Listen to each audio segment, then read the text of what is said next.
Hi అండి, అందరికీ నమస్తే. Welcome to icon TV. నేను మీ కావ్య. సూపర్ 6 పథకాల్లో భాగంగా కూటమి ప్రభుత్వం అనుకున్నట్టే మహిళలందరికీ ఫ్రీ బస్ ప్రయాణం అందిస్తుంది. సో దీనిపైన పల్నాడు జిల్లా మహిళల అభిప్రాయం తెలుసుకునే ప్రయత్నం చేద్దాం రండి.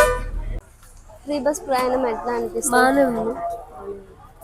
బానే ఉంది. ఏమైంది? నిన్న శ్రీశైలం కూడా వెళ్ళొచ్చాం మేము. శ్రీశైలం ఫ్రీగానే. బాగానే ఉంది. చాలా సంతోషం. చాలా హ్యాపీ. ఉచిత ఫ్రీ బస్ ప్రయాణం ఎట్లా అనిపిస్తుంది మీకు? బాగానే అనిపిస్తుంది. చెప్పండి అమ్మ. బాగానే ఉంది. బాగుంది అమ్మ. చెప్పండి, ఉచిత ఫ్రీ బస్ ప్రయాణం ఎట్లా అనిపిస్తుంది? బాగానే ఉందండి. బాగానే ఉంది.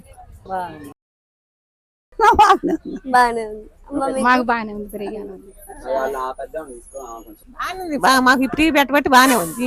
వెళ్తాను బాగా సాంగ్ చూద్దామని వెళ్తాను. సాగర బాగానే ఉంది. ఎక్కడికి వెళ్తున్నారు? సాగర్ ని చూడడానికి ఫ్రీ బస్ తోటే. ఈ బస్సును కూడా మీరమ్మా? బాగానే ఉంది. ఫ్రీ బస్ ప్రయాణం ఎట్లా అనిపిస్తుంది? బాగుంది మేడం మీకు? బాగానే ఉందమ్మా. మా ఫ్రీ బస్ పెట్టిన వల్ల బాగుందమ్మా. మా అన్న క్యాంటీన్ పెట్టారు, బాగానే ఉంది. పిల్లల చదువు కోసం కానీ ఏదైనా మంచిగా చంద్రన్నకి వందనాలు. బాగుంది, మాకు బాగా చేశారు, సాయం చేశారు. బాగుంది. మేడం మీకు? మేడం మంచిగానే ఉంది. బాగానే ఉంది. బాగానే ఉంటుంది. ఫీమేల్స్ కి ఎంతో కొంత యూజ్ అవుతుంది. బాగానే ఉంది మేడం.